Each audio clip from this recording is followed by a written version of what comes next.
Function के classification का पहला टाइप देखते हैं। ये फर्स्ट टाइप हो गया 1-to-1 फंक्शन। इसी फंक्शन को हम इंजेक्टिव फंक्शन भी बोलते हैं। अच्छा, function is said to be 1-to-1 if each element of range is an image of exactly one element of domain. तो इसका मतलब क्या निकला, ये जो अभी फंक्शन की जो डेफिनेशन अपन ने डिस्क्राइब की थी उसका डायग्राम अपन ने यहाँ बना लिया है। और ये 1-to-1 इससे क्या डिफरेंस है ना, इसको बगल में बनाते हैं, है ना, ताकि क्लैरिटी रहेगी। 1-to-1 में क्या बोल रहा है कि ए यदि डोमेन है, बी कोडोमेन है, तो इसके जो एलिमेंट्स हैं, है ना, 1, 2 और 3 कोडोमेन के जो एलिमेंट्स हैं वो डोमेन के एक ही एलिमेंट की इमेज हो सकते हैं। मतलब क्या निकला, ए जो है उसकी इमेज 1, बी इसकी इमेज 2, सी इसकी इमेज 3। ठीक है, जो यहाँ पे जो ये वाला जो एरो बनाया था ना, इसमें 3 क्या था, 2 एलिमेंट्स की इमेज था।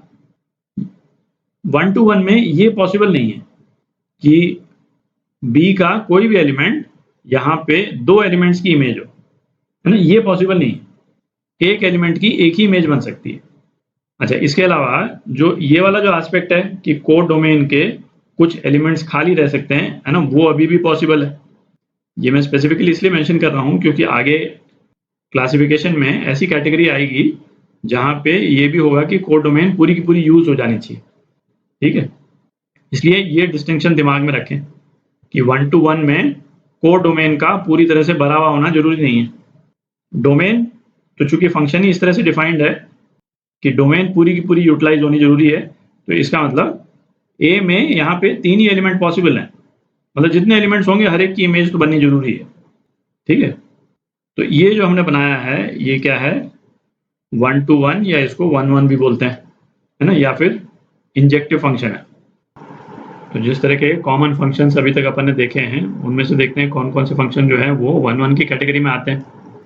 यदि ग्राफ अपन ड्रॉ करें तो ये क्या था, e⁻x, या इसको मैं a⁻x भी लिख सकता हूँ, है ना, सिमिलर टाइप का ग्राफ आएगा।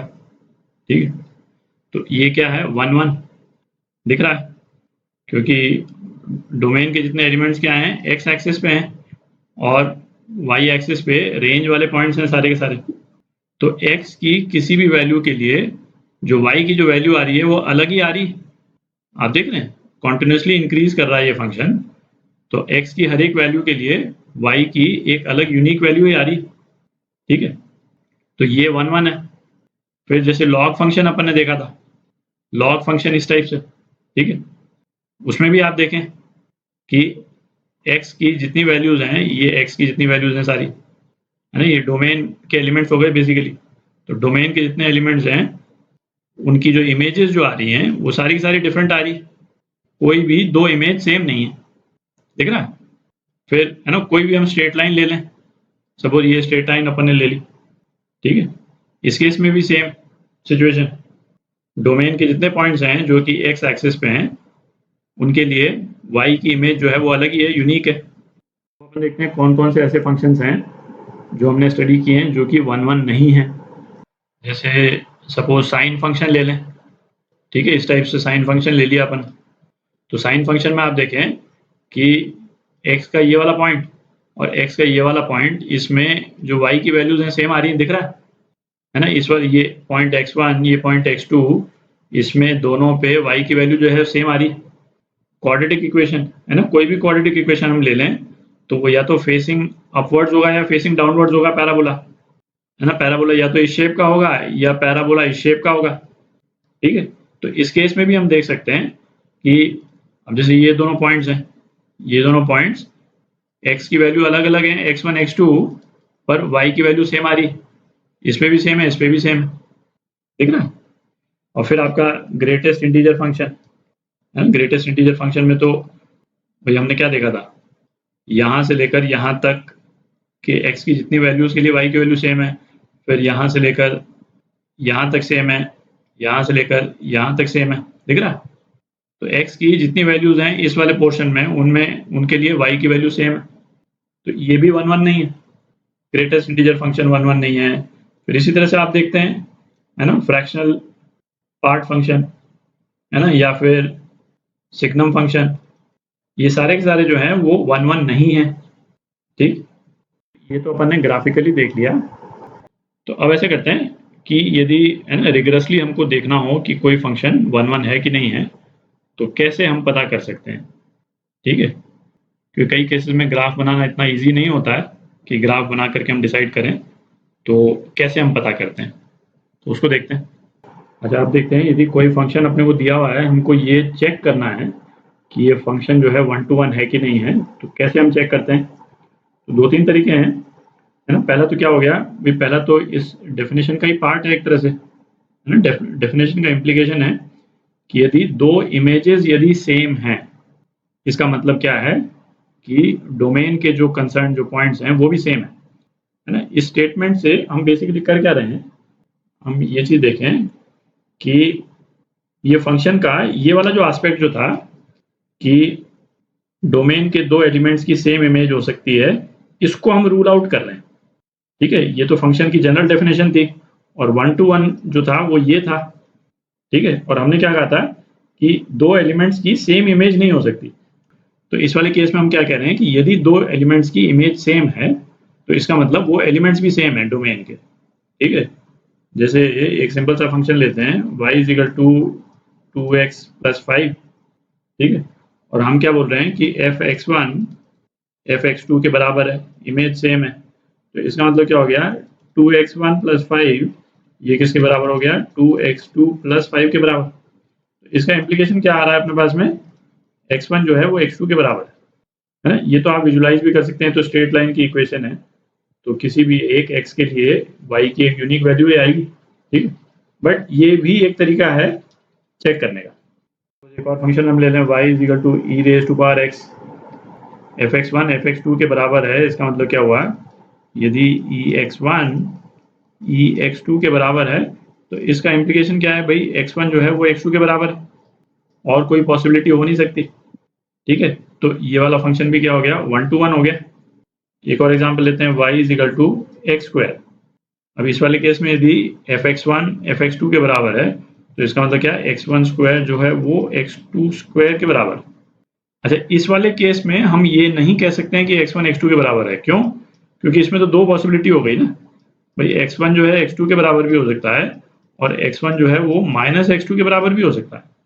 दिख रहा है, जैसे सपोज y की वैल्यू यदि 9 है ना, तो x की जो है वो क्या अपने पास में दो वैल्यूज आ जाएंगी, प्लस माइनस 3, है ना। तो x1 जो है वो 3 हो गया, और x2 जो है वो क्या हो गया, -3 हो गया। तो दो x की वैल्यूज के लिए y की सेम वैल्यू आ रही, इसका मतलब y is equal to x square जो है वो 1 to 1 नहीं है। ठीक है, एक और तरीका देखते हैं, दूसरा तरीका, है ना, if a horizontal line can cut the graph at more than 1 point, ये अपन डिस्कस कर भी चुके हैं अभी, है ना। तब उस केस में भी ये 1 to 1 नहीं हो सकता। तो इस मेथड को हम क्या बोलते हैं, हॉरिजॉन्टल लाइन टेस्ट। ठीक है, वही चीज़ अपन कर रहे हैं।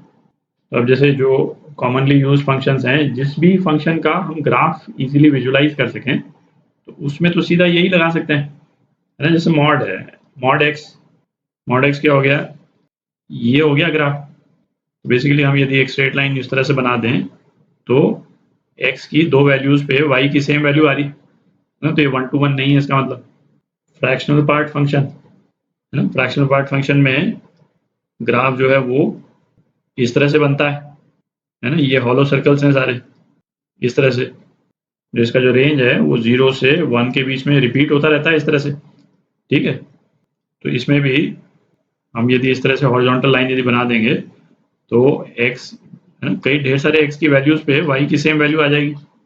तो ये वाला ग्राफ भी जो है, ये वाला फंक्शन भी 1 to 1 नहीं है। मतलब जैसे y is equal to x square, है ना, पैराबोलिक कर्व बनेगा इसका इस टाइप से, यूं। अच्छा, इसमें हम हॉरिजॉन्टल लाइन बनाएंगे, ऑब्वियसली दो अलग अलग वैल्यूज पे y की सेम वैल्यू है, तो ये 1 to 1 तो नहीं है। पर इसमें ना, जैसे फंक्शन को हम चाहे जैसे डिफाइन करें, यदि y is equal to x square वाले फंक्शन को ही यदि हम इस तरह से डिफाइन कर देते हैं कि डोमेन जो है इसकी यदि हम लेते हैं 0 से इन्फिनिटी, और फिर इसको मैप कर रहे हैं ऑल रियल में, ठीक है, तो हमारा रेलेवेंट पोर्शन जो ग्राफ का है वो कौन सा हो जाएगा, ग्राफ का रेलेवेंट पोर्शन यही रह जाएगा। और इस वाले पोर्शन में तो ये वाला ग्राफ जो है वो क्या है, 1 to 1 है, दिख रहा है। हम कोई भी हॉरिजॉन्टल लाइन ऐसी नहीं बना सकते जो ग्राफ को दो जगह पे कट करती हो, ठीक। ट्रिग्नोमेट्रिक फंक्शन तो बार बार रिपीट होते ही हैं, ठीक है, तो वो तो 1 to 1 है नहीं। एक्सपोनेंशियल फंक्शन e⁻x वो इस तरह से जा रहा है, ठीक है। इसमें भी y की जितनी वैल्यूज हैं सारी की सारी यूनिक वैल्यूज हैं, ठीक है, रिपीट नहीं हो रही है। तो ये 1 to 1 है ना, e⁻x जो है वो 1 to 1 है। और लॉग फंक्शन इस तरह से जा रहा है, इसमें भी y की जितनी वैल्यूज हैं सारी की सारी यूनिक हैं, ठीक है, x की दो वैल्यूज के लिए रिपीट नहीं हो रही। तो लॉग फंक्शन log x ये भी 1 to 1 फंक्शन है, ठीक। अच्छा, अब एक और तरीका देखते हैं। अच्छा, ये तीसरा मेथड है। इस मेथड में हम जो ग्राफ की जो स्लोप है उसको यूज करते हैं, है ना। ये ज़्यादा रोबस्ट मेथड है ऑब्वियसली, क्योंकि कई फंक्शंस में 1 और 2 को एनालाइज करना बहुत ऑब्वियस नहीं होता है, ठीक है। तो ये काफ़ी पावरफुल मेथड है, इसमें हम ग्राफ की स्लोप निकालते हैं। अच्छा, dy/dx बेसिकली क्या है, हमने y को डिफरेंशिएट किया विद रिस्पेक्ट टू x। तो ये कॉन्सेप्ट ऑब्वियसली कैलकुलस का कॉन्सेप्ट है। यदि आपने स्लोप और डिफरेंशिएशन के टॉपिक को अभी तक आपने कवर कर लिया है तब तो ठीक है, नहीं तो आप है ना इस वाले पोर्शन को चाहे तो अभी छोड़ भी सकते हैं, है ना। जब वहाँ पे डिटेल में आप कर लेंगे कि किसी भी फंक्शन को हम डिफरेंशिएट कैसे करते हैं, स्लोप कैसे निकालते हैं, तो फिर दोबारा आकर के इसको देख सकते हैं। क्या है कि यदि हमको चेक करना है कि कोई पर्टिकुलर फंक्शन 1 1 है कि नहीं है, तो दो कंडीशन सेटिस्फाई होनी चाहिए। तो इसमें जो लिखा हुआ है इसका मतलब बेसिकली क्या है कि आप देखें, जैसे कोई भी फंक्शन जो 1 to 1 नहीं होता है उसमें एक कैरेक्टरिस्टिक क्या होती है, वो फंक्शन बेंड करता है ना। जैसे ये साइन फंक्शन बनाया मैंने, है ना, ये बेंड किया तभी तो ऐसा है ना भाई। हॉरिजॉन्टल लाइन टेस्ट हमने किया तो ये हॉरिजॉन्टल लाइन दो जगह पे काटेगी। यदि ये बेंड ही नहीं करेगा तो हॉरिजॉन्टल लाइन दो जगह पे तो काट नहीं सकती, है ना। जैसे एक्सपोनेंशियल फंक्शन तो इस तरह से जाता था, है ना, ये बेंड ही नहीं कर रहा है, ठीक है, एक ही तरफ से जो है इसकी स्लोप जो है इंक्रीज करती जा रही है ना। अब जैसे पैराबोलिक फंक्शन है, जो क्वाड्रेटिक इक्वेशन जो हमको देती है, ये वाला इस तरह का फंक्शन, ये भी क्या बेंड कर रहा है, ठीक है, बेंड कर रहा है। इसीलिए हम जब हॉरिजॉन्टल लाइन टेस्ट करते हैं तो ये इस फंक्शन को हॉरिजॉन्टल लाइन दो जगह पे काट रही, तो बेंड करना जरूरी है, ठीक है। और बेंड करने का मतलब क्या हुआ, बेंड करने का मतलब हुआ कि कोई एक पॉइंट ऐसा आएगा जिसपे यदि हम स्लोप बनाएंगे, है ना, उस पर यदि टेंजेंट ड्रॉ करेंगे, उसका स्लोप जो है 0 आएगा। तो एक पॉइंट तो ये बोल रहा है, ठीक है, कि कोई ना कोई पॉइंट ऐसा होना चाहिए जहां पे टेंजेंट यदि हम ड्रॉ करें उस कर्व पे, तो उस टेंजेंट का स्लोप जो है 0 आना चाहिए। dy/dx क्या है, किसी भी कर्व का स्लोप, ठीक है। अच्छा, दूसरा क्या है, ये पॉइंट अपने आप में सफिशिएंट नहीं है। क्यों सफिशिएंट नहीं है, क्योंकि कर्व जो है, कर्व तो भाई इस तरह से भी तो हो सकता है ना। कर्व इस तरह से यहाँ पे 0 स्लोप करके और रुक जाए, ठीक है, यहीं पे रुक जाएगा, तो क्या है, ये बेंड नहीं हो रहा, तो क्या बोलते हैं, and it changes sign at any point on the curve. तो इसका मतलब क्या निकला, ये बाकी कर्व में हटा देता हूँ। जैसे इसको अपन एनालाइज करते हैं, तो इस वाले पॉइंट पे हमने टेंजेंट बनाया, तो इसकी स्लोप जो है वो क्या आएगी, ये वाला जो भी एंगल है, एंगल θ1, तो इसका tan है ना, वही स्लोप होती है। तो इसकी स्लोप क्या है, tan θ1 किस पॉइंट पे, इस वाले पॉइंट पे। फिर इधर है ना, अच्छा tan θ1 पॉजिटिव है, दिख रहा है, ठीक है। इस पॉइंट पे आएंगे तो इस तरह से टेंजेंट बनेगा, ठीक है, और उसकी स्लोप क्या हो जाएगी, ये एंगल यदि θ2 है तो tan θ2। अब आप देख रहे हैं, है ना, θ2 जो है वो कम हो गया θ1 से, मतलब स्लोप कम होती जा रही है। तो पॉजिटिव स्लोप कम होती जा रही है, और 0 कब हो जाएगी स्लोप यहाँ पे 0 हो गई। तो इस वाले पॉइंट के पहले जितने पॉइंट्स पे यदि हम स्लोप बनाते, स्लोप लेते, तो स्लोप जो है क्या आती, पॉजिटिव आती। अब इस पॉइंट के यदि हम राइट हैंड साइड में चले जाएंगे, ये वाला पॉइंट यदि हम लेंगे, तो टेंजेंट बनाएंगे तो इस तरह से टेंजेंट आएगा, और एंगल क्या हो गया अपना, ये एंगल हो गया, इसको θ3 बोल देते हैं। और tan θ3 जो है वो क्या, θ3 90 डिग्री से ज़्यादा है, तो इसकी स्लोप जो है वो क्या आ जाएगी, नेगेटिव आ जाएगी। ठीक है, तो इस वाले पॉइंट के राइट हैंड साइड में स्लोप जो है वो क्या आ रही है, नेगेटिव। तो हम क्या बोल रहे हैं कि एक तो स्लोप 0 होनी जरूरी है और स्लोप का साइन चेंज होना चाहिए, है ना, and it changes sign at any point on the curve, तब भी वो 1 to 1 नहीं है। यदि ये दोनों चीजें हो रही हैं, इसका मतलब क्या हो रहा है, ये कर्व जो है बेंड कर रहा है इस तरह से। आप देख रहे हैं, ये कर्व नीचे की तरफ खुल रहा था, हम चाहे तो कर्व ऐसा बना लेते, एक ही बात है। ठीक है, तो इस वाले केस में क्या होता है भाई, इस वाले केस में यहाँ पे हम बनाते तो ये नेगेटिव स्लोप आती, इस पूरे पोर्शन में, सॉरी पॉजिटिव, इस पोर्शन में सारी नेगेटिव स्लोप्स होती, और फिर उसके बाद में इस वाले पॉइंट पे 0 स्लोप होने के बाद में इसके बाद के जितने पॉइंट हैं, ये वाले पॉइंट्स, इस पे यदि हम टेंजेंट बनाते तो ये क्या आता है ना, यहाँ पे पॉजिटिव स्लोप आती। तो इस वाले कर्व में स्लोप जो है वो पॉजिटिव से नेगेटिव चेंज हो रही है, और कर्व का शेप मैंने उल्टा कर दिया तो स्लोप जो है वो नेगेटिव से पॉजिटिव चेंज हो रही। ठीक है, तो ये तरीका बेसिकली क्या है, कर्व में बेंड डिटेक्ट करने का तरीका है।